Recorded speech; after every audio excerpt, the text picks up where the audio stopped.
Dear friends, forgiveness is a practice that can help us to renew our souls and revitalize our lives.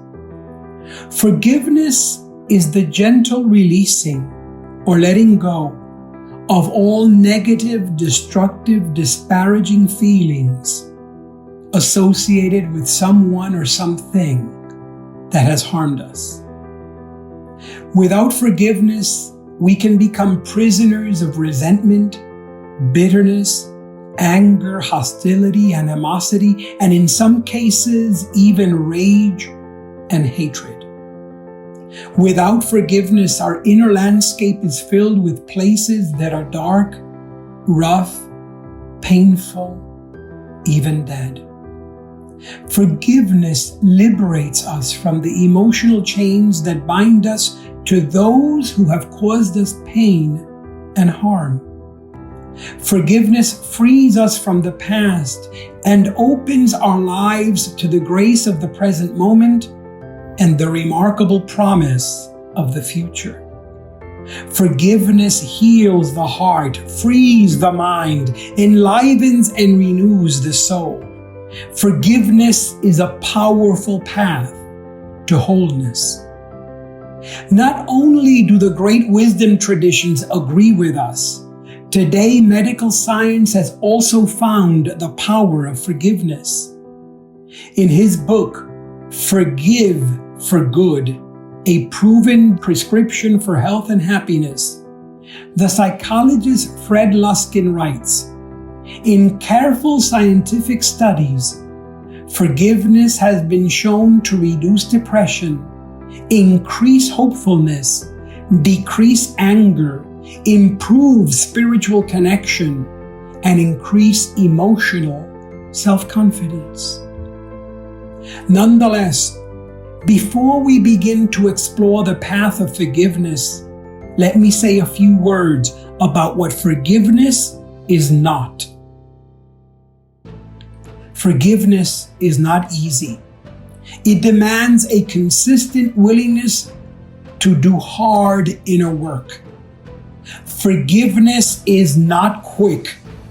It can take several journeys through the cycles of remembering and grief before we can truly forgive and be free. Forgiveness is not weakness. It requires profound courage and deep inner strength. Forgiveness does not replace justice. In fact, it often allows for justice to be sought with a purity of purpose that does not include vengeance or retaliation.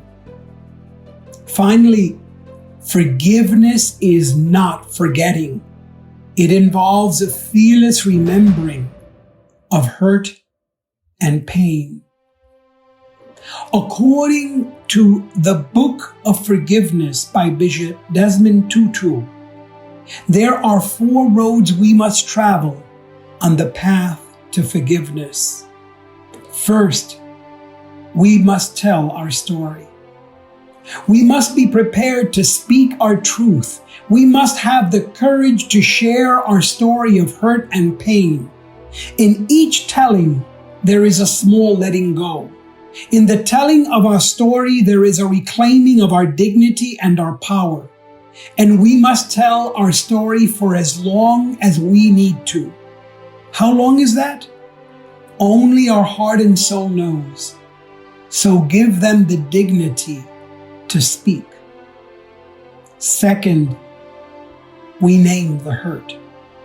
It is not enough to tell the story. We must be able to name the hurt that has been done to us. Often people tell their story for many years, if only because they have yet to find the insight or the words to fully and powerfully name the hurt that's been done. Speak to what you have lost, what was violated, what was left behind. This is not about who, what, where, or how. No. This is deeper. This is about letting the soul scar, the deep injury, speak for itself. Third, we grant forgiveness. This is the moment of letting go.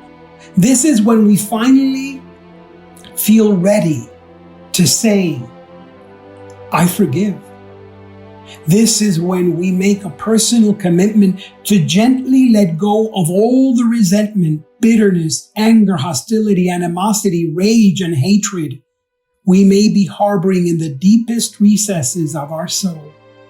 This is when we finally let go of any desire or attachment for the past to have been different. Then finally, we're ready to choose to renew or release the relationship. Once we have done the work of forgiveness, once we have begun the healing of our soul, we must decide to renew or release the relationship. It is very important to note, forgiveness does not necessarily lead to reconciliation. At times, you can indeed renew a relationship. At times, forgiveness opens the possibility of reconciliation. When it does, we enter into a new relationship. We realize that what once was is no more.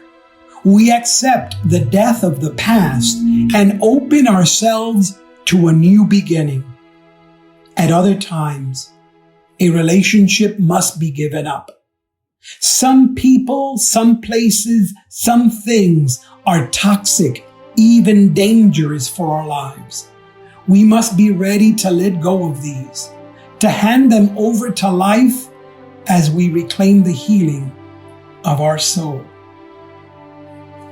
And remember, dear friends, forgiveness often requires us to forgive ourselves for the harms we have done to ourselves and to others. Such forgiveness opens us up to compassion, to the love that seeks to relieve the pain and suffering that exists in ourselves, in others, and in a hurt and grieving world. The United Palace of Spiritual Arts is committed to the firm belief that every human being is meant to live a life of powerful dignity, rich joy, and ecstatic freedom. So friends, do not burden yourself with feelings that drain your life energy, imprison your spirit, and demean and weigh down your soul. Free yourself and magnify the presence of love in your life. As of today, commit to the practice of forgiveness. Renew your soul, transform your life, and help to heal this world. I'm Reverend Dr. José Miguel Román, Spiritual Counsel here at the United Palace of Spiritual Arts. And this has been a reflection on the power of spiritual artistry.